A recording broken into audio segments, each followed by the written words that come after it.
ভাবা যায় দেবী সীতা কাউকে অভিশাপ দিতে পারেন? সনাতন শাস্ত্রে যে সীতাকে মা লক্ষ্মীর অবতার বলা হয়, হিন্দু পুরাণে যেখানে দেবী সীতাকে ত্যাগের প্রতীক বলা হয়েছে, যে সীতা তার স্বামী দশরথ পুত্র রামচন্দ্রের পাশে দাঁড়ানোর জন্য রাজ্য সুখ হাসি মুখে ত্যাগ করে 14 বছরের জন্য বনবাসে গিয়েছিলেন, সেই পরম মমতাময়ী নারী কি কখনো কাউকে অভিশাপ দিতে পারে? অথচ এমনটাই হয়েছিল রামায়ণে। মাতা সীতার এই অভিশাপের বোঝা এখনো 3 জন বয়ে বেড়াচ্ছে। আসুন আমরাও জেনে নিই মাতা সীতা কাদের অভিশাপ দিয়েছিলেন এবং কেন আজও তারা কিভাবে দিনাতিপাত করছেন। নমস্কার বন্ধুরা, পুরাণ রহস্য কাহিনী চ্যানেলে আপনাদের অনেক স্বাগত। এই রকম অজানা তথ্য জানার জন্য পুরো ভিডিওটা দেখার অনুরোধ করছি। ত্রেতা যুগের কথা, রানী কইকেয়ীর বরে রাজ্য সুখের বদলে রামচন্দ্রের 14 বছরের জন্য বনবাস হলো।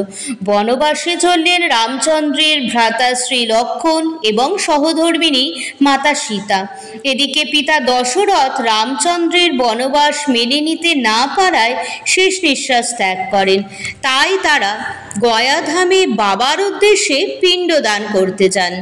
পিণ্ডদানের প্রথম ক্রিয়া সম্পন্ন হলে সেই পিণ্ড কাককে ভোজন করাতে যান রাম ও লক্ষ্মণ। সেই সময় বাকি পিণ্ডদান ক্রিয়া স্বর্গীয় শ্বশুরমশাই দশরথের স্বর্গীয় বাণী শুনে দেবী সীতা সম্পন্ন করেন কয়েকজনকে সাক্ষী রেখে বিলম্বতার কারণে।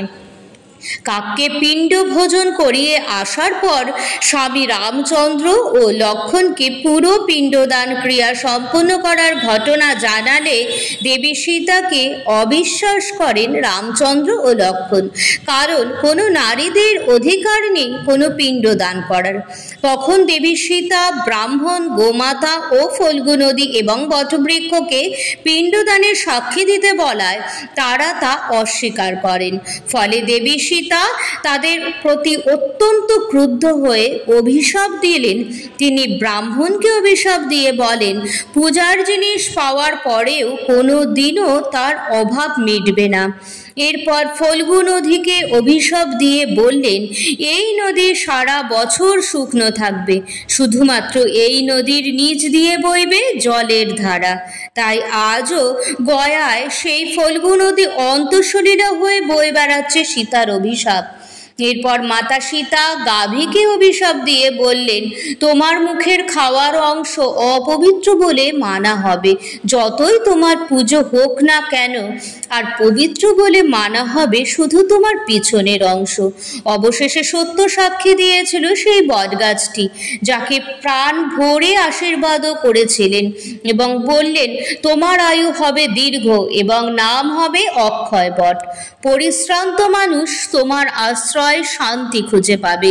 কালের সাক্ষী হয়ে মাথা উঁচু করে দাঁড়িয়ে থাকবে তুমি।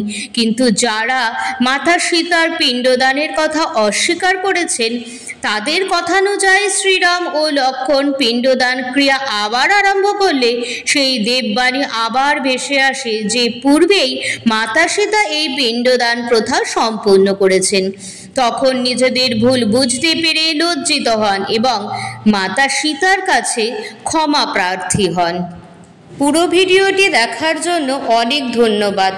ভালো লাগলে পাশে থাকবেন।